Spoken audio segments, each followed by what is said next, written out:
So this gives you the opportunity to get out and do the solo tour as well, I guess. Yeah. Well, I did my first gig at Meredith last year, and they offered me the show, and they gave me a fantastic spot. It was like Friday night at 9 o'clock, just like the king spot, especially when it turned out to be really rainy and, people were still up for it then. And so I said, look, I'd love to do it, and but I don't want to do a warm-up show. I just want to do this as my first ever gig so that it's special. I really wanted to put a bit of pressure on myself, I guess. And I definitely wanted to do certain things like, lead sing a song, play some acoustic and harmonica, and play a bit of keys, and as well as playing drums on tunes.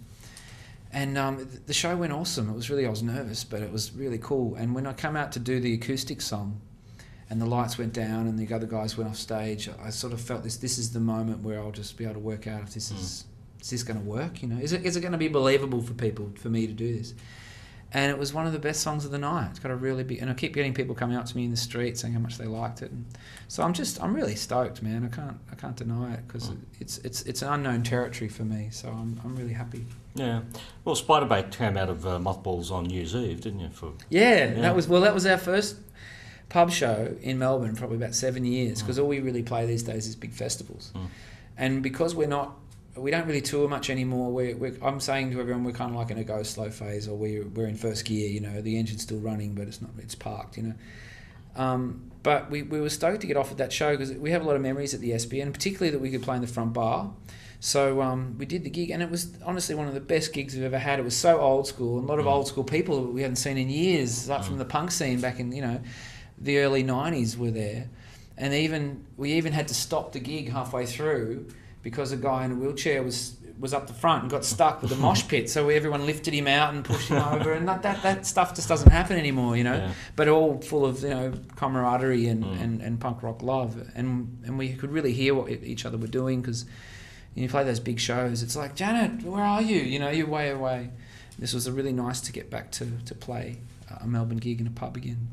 Because it's quite a history that Spiderbait now really has after all these years. What year was the band formed? Well, it's what I keep saying as well to people is that what I'd really like to do, and the others are keen, but we sort of have to, it's not official, but I'd really like to make a record for our 21st anniversary, which is coming up in a couple of years. So we're almost 21, and basically have a big party, make a new album, and then do a whole bunch of festivals and gigs just to celebrate. So, when we had our very first rehearsal, it was still the 80s.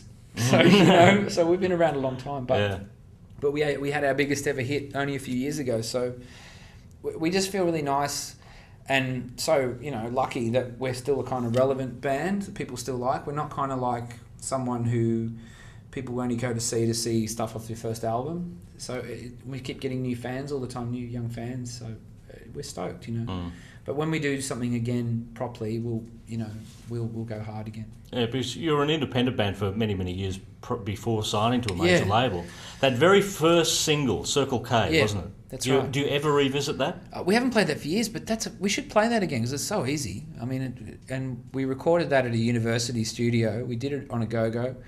I can remember very well when we got the artwork all done and we designed it all ourselves, and then we had to go in, as you did in the old days, you had to go into the warehouse and put all the records into the sleeves yourself. So everyone got 333 each and put them all in, and then we went out. And every now and again I see that pop up in a record store, and it's always cool, and I've still got a few copies myself. But I mean, I always remember that really well, that when we got signed to a go-go, that was a pretty cool label at the time. They had Mudhoney on their label, and years later they already signed the Meanies, and years later signed Magic Dirt. And for a band like us to be signed up, it's probably one of the biggest moments we've ever had, because when you're a band, we're all country kids.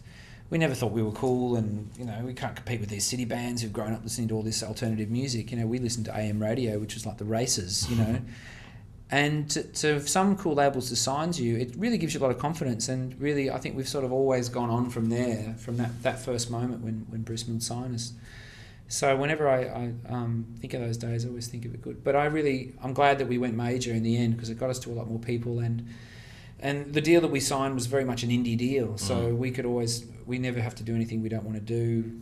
We have a really good, our royalties are really strong, and we're still the same band as we've always been. We just play to a hell of a lot more people, I guess.